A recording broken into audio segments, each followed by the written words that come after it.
നമസ്കാരം, എല്ലാവർക്കും സ്വാഗതം. ഇന്നത്തെ ഡെയിലി അപ്ഡേറ്റ്സിലേക്ക്.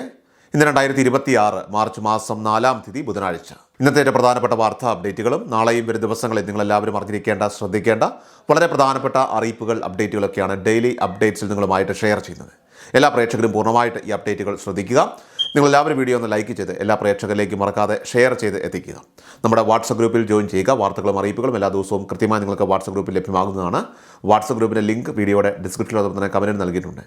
എല്ലാ പ്രേക്ഷകരും മറക്കാതെ ഏതെങ്കിലും ഒരു ഗ്രൂപ്പിൽ ജോയിൻ ചെയ്യുക. ഏറ്റവും ആദ്യത്തെ പ്രധാനപ്പെട്ട വാർത്താ അപ്ഡേറ്റ്. നമ്മുടെ സംസ്ഥാനത്ത് 18 വയസ്സിൽ താഴെയുള്ള കുട്ടികൾ വാഹനം ഓടിക്കുന്നത് തടയാനായിട്ട് മോട്ടോർ വാഹന വകുപ്പും പോലീസും കർശനമായ പരിശോധനകൾ ആരംഭിച്ചിട്ടുണ്ട്. പ്രായപൂർത്തിയാകാത്ത കുട്ടികൾ വാഹനം ഓടിച്ച് പിടിക്കപ്പെട്ടാൽ ആ വാഹനത്തിൻ്റെ ഉടമയ്ക്കും കുട്ടിയുടെ രക്ഷിതാക്കൾക്കുമെതിരെ കടുത്ത നിയമ നടപടികൾ സ്വീകരിക്കുന്നതാണ്. 3 വർഷം വരെ തടവ് ശിക്ഷയും അതോടൊപ്പം തന്നെ വലിയ തുക പിഴയും ലഭിക്കാവുന്ന കുറ്റമാണിത്. കൂടാതെ പിടിക്കപ്പെടുന്ന കുട്ടികൾക്ക് 25 വയസ്സ് തികയുന്നത് വരെ ഡ്രൈവിംഗ് ലൈസൻസ് എടുക്കാനായിട്ട് സാധിക്കില്ല എന്നതും ഈ നിയമത്തിൻ്റെ പ്രത്യേകതയാണ്. ഇത്തരം ഡ്രൈവർമാർ വരുത്തുന്ന അപകടങ്ങൾക്ക് ഇൻഷുറൻസ് പരിരക്ഷ ലഭിക്കില്ലെന്നും നഷ്ടപരിഹാര തുക വാഹന ഉടമയോ. അടുത്ത പ്രധാനപ്പെട്ട വാർത്താ അപ്ഡേറ്റ്. പശ്ചിമേഷ്യയിൽ യുദ്ധം രൂക്ഷമാകുന്ന സാഹചര്യത്തിൽ ഹോർമുസ് കടലിടുക്ക് ഇറാൻ അടച്ചതോടുകൂടി ഇന്ത്യയുടെ ഊർജ്ജ സുരക്ഷയ്ക്ക് കനത്ത ഭീഷണി ഇപ്പോൾ ഉയരുകയാണ്. രാജ്യത്തിനാവശ്യമായ ക്രൂഡ് ഓയിലിൻ്റെ പകുതിയോളവും ഈ ഒരു പാതയിലൂടെയാണ് എത്തുന്നത് എന്നതിനാൽ തന്നെ ഇറാഖ്, സൗദി അറേബ്യ തുടങ്ങിയ രാജ്യങ്ങളിൽ നിന്നുള്ള ഇന്ധന വിതരണം നിലച്ചിരിക്കുകയാണ്. ഈ പ്രതിസന്ധി മറികടക്കാൻ റഷ്യയിൽ നിന്നുള്ള എണ്ണ ഇറക്കുമതി അത് അടിയന്തരമായിട്ട് വർദ്ധിപ്പിക്കാനുള്ള നീക്കത്തിലാണ് കേന്ദ്ര സർക്കാരും പൊതുമേഖലാ എണ്ണ കമ്പനികളും. അമേരിക്കയുടെ സമ്മർദ്ദത്തെ തുടർന്ന് റഷ്യൻ എണ്ണയുടെ അളവ് ഇന്ത്യ അടുത്തിടെ കുറച്ചിരുന്നെങ്കിലും നിലവിലെ സാഹചര്യം കണക്കിലെടുത്ത് ഏഷ്യൻ സമുദ്രമേഖലയിൽ ലഭ്യമായിട്ടുള്ള റഷ്യൻ എണ്ണയുടെ ശേഖരം പ്രയോജനപ്പെടുത്താനാണ് പുതിയ ചർച്ചകൾ നടക്കുന്നത്.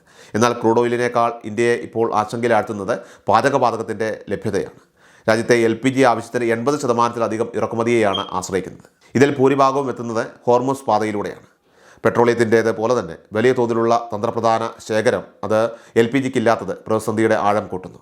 ഹോർമുസ് കടലിടുക്കിലെ ഗതാഗത തടസ്സം നീണ്ടുപോയാൽ രാജ്യത്ത് പാചകവാതക വിതരണത്തിന് നിയന്ത്രണങ്ങൾ ഏർപ്പെടുത്തേണ്ടി വരുമെന്നാണ് റിപ്പോർട്ടുകൾ സൂചിപ്പിക്കുന്നത്. നിലവിൽ 10 ദിവസത്തേക്കുള്ള ഇന്ധന ശേഖരം ഇന്ത്യയുടെ പക്കലുണ്ടെങ്കിലും ഭാവിയിലെ ക്ഷാമം ഒഴിവാക്കാനായിട്ട് അമേരിക്ക, ലാറ്റിൻ അമേരിക്ക തുടങ്ങിയ രാജ്യങ്ങളിൽ നിന്ന് കൂടുതൽ എണ്ണ എത്തിക്കാനുള്ള ശ്രമങ്ങളും സമാന്തരമായിട്ട് നടക്കുന്നുണ്ട്. പെട്രോളിയം മന്ത്രാലയം സ്ഥിതിഗതികൾ സൂക്ഷ്മമായിട്ട് നിരീക്ഷിക്കുകയാണെന്നും ജനങ്ങൾ ആശങ്കപ്പെടേണ്ടതില്ലെന്നും ഇപ്പോൾ അധികൃതർ അറിയിക്കുമ്പോഴും വരാനിരിക്കുന്ന കടുത്ത ക്ഷാമത്തെക്കുറിച്ച് വിപണി വിദഗ്ധർ ഇപ്പോൾ മുന്നറിയിപ്പ് നൽകുന്നുണ്ട്. അടുത്ത പ്രധാനപ്പെട്ട വാർത്താ അപ്ഡേറ്റ്. PM കിസാൻ സമ്മാൻ നിധിയുടെ 22ാമത്തെ ഗഡു ഉടൻ തന്നെ ഗുണഭോക്താക്കൾക്ക് ലഭ്യമാകും. മാർച്ച് 11-ന് പ്രധാനമന്ത്രി നരേന്ദ്രമോദി കേരളത്തിലെത്തുമ്പോൾ ഇത് സംബന്ധിച്ച പ്രഖ്യാപനമോ തുക വിതരണമോ ഉണ്ടാകാൻ സാധ്യതയുണ്ടെന്നാണ് റിപ്പോർട്ടുകൾ സൂചിപ്പിക്കുന്നത്. എന്നാൽ ചില ഗുണഭോക്താക്കൾ തങ്ങളുടെ സ്റ്റാറ്റസ് പരിശോധിക്കുമ്പോൾ പേയ്മെൻറ്റ് സ്റ്റോപ്ഡ് എന്നോ അല്ലെങ്കിൽ ഇന്നെലിജിബിൾ എന്നോ കാണാനായിട്ട് സാധ്യതയുണ്ട്. അതിനാൽ തന്നെ 3-4 തവണയായിട്ട് പണം മുടങ്ങിയവർ ഇക്കാര്യം പ്രത്യേകം നിങ്ങൾ പരിശോധിക്കേണ്ടതാണ്. തടസ്സപ്പെട്ട പേയ്മെൻറ്റുകൾ റിലീസാകുന്നതിനായിട്ട് ഐഡൻറ്റിഫയർ വെരിഫിക്കേഷൻ അതോടൊപ്പം തന്നെ ലാൻഡ് വെരിഫിക്കേഷൻ എന്നിവയൊക്കെ വീണ്ടും പൂർത്തിയാക്കേണ്ടതുണ്ട്. പേയ്മെൻറ്റ് സംബന്ധമായിട്ടുള്ള തെറ്റുകൾ തിരുത്തുന്നതിനായിട്ട് ഫാർമർ രജിസ്ട്രേഷൻ ID അത്യാവശ്യമാണ്. ഇതിൽ എന്തെങ്കിലും പിശകുകൾ സംഭവിച്ചാൽ പണം തടസ്സപ്പെടാനുള്ള സാധ്യതയുണ്ട്. മിസ്സിംഗ് ലാൻഡ് ഇൻഫർമേഷൻ എന്ന ഭാഗത്ത് കയറിക്കൊണ്ട് ആധാർ നമ്പർ നൽകി വിവരങ്ങൾ പരിശോധിക്കാവുന്നതാണ്. അതോടൊപ്പം തന്നെ കഴിഞ്ഞ ഗഡു വരെ കൃത്യമായി പണം ലഭിച്ചവർ തങ്ങളുടെ KYC അപ്ഡേറ്റ് ആണോ എന്ന് മാത്രം നിങ്ങൾ പരിശോധിച്ചാൽ മതിയാകും. പണം മുടങ്ങിക്കിടക്കുന്നവർ എത്രയും വേഗം തന്നെ ഈ വെരിഫിക്കേഷനുകൾ പൂർത്തിയാക്കി തുക കൈപ്പറ്റാനായിട്ട് ശ്രദ്ധിക്കേണ്ടതാണ്. അടുത്ത പ്രധാനപ്പെട്ട വാർത്താ അപ്ഡേറ്റ്. ഈ ഓട്ടോറിക്ഷകൾ ഇലക്ട്രിക് പാസഞ്ചർ ഓട്ടോറിക്ഷകൾ സബ്സിഡി നിരക്കിൽ വാങ്ങാൻ സംസ്ഥാന സർക്കാർ അവസരമൊരുക്കുകയാണ്. സർക്കാരിൻ്റെ ഈ മൊബിലിറ്റി പ്രോത്സാഹന പദ്ധതിയുടെ ഭാഗമായിട്ടാണ് ഓട്ടോകൾ വാങ്ങാനായിട്ട് അവസരമുണ്ടാവുക. 30,000 രൂപയാണ് സബ്സിഡി നൽകുന്നത്. ഇന്നു മുതൽ അപേക്ഷിക്കാനായിട്ട് അവസരമുണ്ട്. 1000 ഇലക്ട്രിക് പാസഞ്ചർ ഓട്ടോറിക്ഷകൾക്കാണ് ഓരോ വർഷവും സബ്സിഡി അനുവദിക്കുന്നത്. മോട്ടോർ വാഹന വകുപ്പിൻ്റെ ഒഫീഷ്യൽ വെബ്സൈറ്റിൽ അതായത് mvd.kerala.gov.in അതുവഴി അപേക്ഷിക്കുന്ന ആദ്യത്തെ 1000 അർഹരായിട്ടുള്ള അപേക്ഷകർക്കാണ് സബ്സിഡി ലഭിക്കുക. കൂടാതെ ഈ സാമ്പത്തിക വർഷത്തിൽ അനുവദിക്കുന്ന സബ്സിഡി അപേക്ഷകളിൽ 500 എണ്ണം മാർച്ച് 15-ന് മുൻപ് അപേക്ഷിക്കുന്ന വനിതകൾക്കായിട്ട് സംവരണം ചെയ്തിട്ടുണ്ട്. വനിതാ അപേക്ഷകരിൽ നിന്നും നിശ്ചിത അപേക്ഷകൾ ഈ സമയപരിധിക്കുള്ളിൽ ലഭ്യമായില്ലെങ്കിൽ ഇത് പൊതുവിഭാഗത്തിലേക്ക് മാറ്റുന്നതാണ്. 2019 ഏപ്രിൽ 1 മുതൽ രജിസ്റ്റർ ചെയ്ത ഇലക്ട്രിക് പാസഞ്ചർ ഓട്ടോറിക്ഷകളുടെ ഉടമകൾക്ക് ഇതുവരെ ഈ പദ്ധതി പ്രകാരം ഈ ഓട്ടോ സബ്സിഡി ലഭിക്കാത്തവർക്കുമാണ് അപേക്ഷിക്കാനാവുക. സബ്സിഡി ഒരു വ്യക്തിയുടെ ഉടമസ്ഥതയിലുള്ള ഒരു വാഹനത്തിന് മാത്രമേ അനുവദിക്കൂ.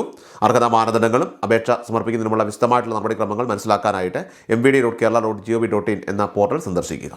അടുത്ത പ്രധാനപ്പെട്ട വാർത്താ അപ്ഡേറ്റ്. സ്ത്രീ സുരക്ഷാ പെൻഷൻ 1000 രൂപ അതുപോലെ തന്നെ മാർച്ച് മാസത്തിലെ ക്ഷേമ പെൻഷൻ ചിലപ്പോൾ 2 മാസത്തെ തുകയായിട്ട് ഒരുമിച്ച് പ്രഖ്യാപിക്കാൻ സാധ്യതയുണ്ട്. അതായത് ഏപ്രിൽ മാസത്തിലെ പെൻഷൻ കൂടി വിഷു, ഈസ്റ്റർ ഒക്കെ പ്രമാണിച്ചുകൊണ്ട് മുൻകൂട്ടി മാർച്ച് മാസത്തിൽ വിതരണം ചെയ്തേക്കാം. മാത്രമല്ല ഏപ്രിൽ മാസം തെരഞ്ഞെടുപ്പ് നടക്കുന്നത് കൂടി കണക്കിലെടുത്താൽ മാർച്ച് മാസത്തെ തുക വൈകിപ്പിക്കുകയോ അല്ലെങ്കിൽ മെയ് മാസത്തേത് നേരത്തെ ആക്കുകയോ ചെയ്ത് 2 ഗഡുക്കൾ ഒരുമിച്ച് നൽകാനാണ് കൂടുതലും സാധ്യത.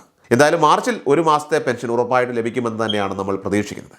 സംസ്ഥാനത്തെ ക്ഷേമ പെൻഷൻ ഗുണഭോക്താക്കൾ പ്രത്യേകം ഇക്കാര്യം ശ്രദ്ധിക്കണം. അതുപോലെ വിധവാ പെൻഷൻ, അവിവാഹിത പെൻഷൻ എന്നിവയൊക്കെ കൈപ്പറ്റുന്ന ഗുണഭോക്താക്കൾ തങ്ങൾ പുനർവിവാഹം ചെയ്തിട്ടില്ല എന്നുള്ള സർട്ടിഫിക്കറ്റ്, നോൺ റീമാരേജ് സർട്ടിഫിക്കറ്റ് സമർപ്പിക്കേണ്ട അവസാന തീയതി ഈ മാസം 30-ആണ്. 60 വയസ്സിന് മുകളിൽ പ്രായമുള്ളവർ ഈ സർട്ടിഫിക്കറ്റ് നൽകേണ്ടതില്ലെങ്കിലും മറ്റുള്ളവർ ആധാർ കാർഡിൻ്റെ പകർപ്പ് സഹിതം ബന്ധപ്പെട്ട പഞ്ചായത്ത്, മുനിസിപ്പാലിറ്റി അല്ലെങ്കിൽ കോർപ്പറേഷൻ ഓഫീസുകളിൽ എത്രയും വേഗം തന്നെ ഈ രേഖകൾ എത്തിക്കേണ്ടതാണ്. അല്ലാത്തപക്ഷം ഏപ്രിൽ മാസം മുതൽ പെൻഷൻ തുക തടസ്സപ്പെടാനുള്ള സാധ്യതയുണ്ട്. നിലവിൽ രേഖകൾ സമർപ്പിച്ചിട്ടും സേവന പോർട്ടലിൽ സ്റ്റാറ്റസ് മാറിയിട്ടില്ലാത്തവർ ആശങ്കപ്പെടേണ്ടതില്ല. ഈ രേഖകൾ അത് മാർച്ച് 30-ന് ശേഷം ഉദ്യോഗസ്ഥർ ഒരുമിച്ച് പരിഗണിക്കുന്നതാണ്. അതോടൊപ്പം തന്നെ വരുമാന സർട്ടിഫിക്കറ്റ് ഇതുവരെയും ഹാജരാക്കാത്ത 3 ലക്ഷത്തോളം ഗുണഭോക്താക്കൾ ജൂൺ 30 വരെ കാത്തു നിൽക്കാതെ എത്രയും വേഗം തന്നെ അത് സമർപ്പിക്കാൻ ശ്രദ്ധിക്കേണ്ടതാണ്. നിലവിൽ 2000 രൂപയായി നിശ്ചയിച്ചിട്ടുള്ള പെൻഷൻ തുക നിങ്ങൾക്ക് തടസ്സമില്ലാതെ ലഭിക്കുന്നതിനായിട്ട് ഈ പ്രധാന നിർദ്ദേശങ്ങൾ എല്ലാവരും കൃത്യമായിട്ട് പാലിക്കേണ്ടതാണ്. ഏറ്റവും അവസാനമായിട്ട് സംസ്ഥാനത്തെ സ്വർണ്ണവില പരിശോധിച്ചാൽ US, ഇസ്രായേൽ, ഇറാൻ സംഘർഷത്തിൽ സംസ്ഥാനത്ത് സ്വർണ്ണവിലയിൽ ചാഞ്ചാട്ടം തുടരുകയാണ്. ചൊവ്വാഴ്ച മാർച്ച് 3-ാം തീയതി 22 കാരറ്റ് സ്വർണ്ണത്തിന് ഗ്രാമിന് 45 രൂപയും പവന് 360. കൃഷൽ മീഡിയ എല്ലാ ദിവസവും വാർത്തകളും അറിയിപ്പുകളും ഡെയിലി അപ്ഡേറ്റ്സും ലഭിക്കാൻ ഇപ്പോൾ തന്നെ ചാനൽ സബ്സ്ക്രൈബ് ചെയ്യുക, ഫോളോ ചെയ്യുക. നിങ്ങളുടെ ലൈക്കും ഷെയർ നൽകി ഞങ്ങളെ സപ്പോർട്ട് ചെയ്യുക. നിങ്ങളുടെ അഭിപ്രായങ്ങൾ കമന്റ് ബോക്സിൽ രേഖപ്പെടുത്തുക.